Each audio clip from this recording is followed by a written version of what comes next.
Yamani owentebe eyakatano habwe nyamasaza eyamasindi kosimasi bya Ruhanga ateyire omuranga hali abeminyeto okwetandikiraho ekyo kwekora atali okuikarani bachulira gavumenti ebakonyere kuterere minyeto kintu kyo kubanza no kubanza butalinda kutandika kukora bakagamba tukyali bato tulikora tukuzire basobole batandike bire bunu okwikirizamu nuko basobole kukora ni bakyali bato barakura ebibakozere nibe beni bakora kukira kulinda kuro kuzire kando taina amani kando taina nebyotegekere ntiwo kyali mwana muto ekya kandi baina kuba batali bintu byo kwikara no esigamira muntu ondi bajja kunyamba nankanyambe baina kwemera munsi muno berole ngabantu abakusobora abakomuntu bakwaike myaka 18 obuhikire kutandika kwerolera okutera omuranga guno babayira hamusomo ogunya kutekanizibwe aba RDP Uganda okuhitura abeminyeto abakaruga okukomwa nkabebembezi ogubayira habija hotel in decision making.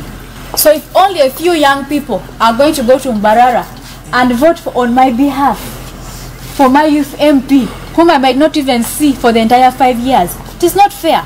Anyakuli Executive Director wa RDP Uganda Robert Muhangi atusoborero ebimuha bigenderwa ebyomusomo guno. RDP Uganda in partnership with Action Aid International Uganda, we are inducting the youth leaders from sub-county levels.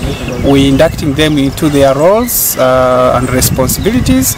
We want them to work and deliver services. So in the training, we want them to know their mandate.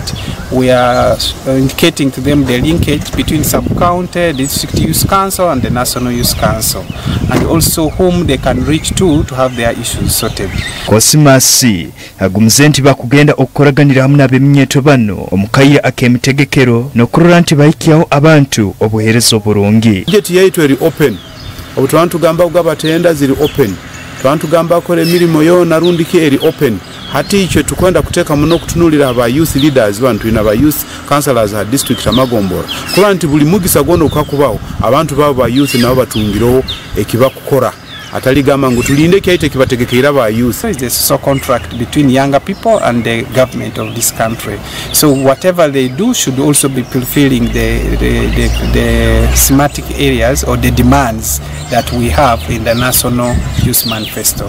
So basically that's what we are doing today. Bo abanyakwemigire omusomo guno bolekeze okusemererwa kwabo kandi bino nibyo batugambiroho. We take this pleasure to thank RDP Uganda for championing the youth agenda and guiding and inducting our youth. You know, it is very vital for the young leaders of today to know the roles and responsibilities, the pertinent issues that champion the youth agenda. Made me know actually what RDP is all about, the roles and the responsibilities RDP does. It has also made me to know what I'm supposed to do to my fellow youth members in that they improve on their either academic or any other stuff that they need. We are really excited that we have done this when they have just been sworn in to start their work. This induction was meant to sharpen them and to prepare them to start their work officially in the different offices that they are going to be occupying for these next 4 or 5 years. We've covered topics like the roles in every office or every position, and then we've also looked at the leadership code of conduct. We have also looked at the transformational leadership and its principles, but we also looked at the National Youth Manifesto because we know that these youth leaders, whatever they're going to be doing in these 5 years, it has to resonate with the National Youth Manifesto. Whatever advocacy, whatever deliberations at the table of decision making has to resonate with the National Youth Manifesto. So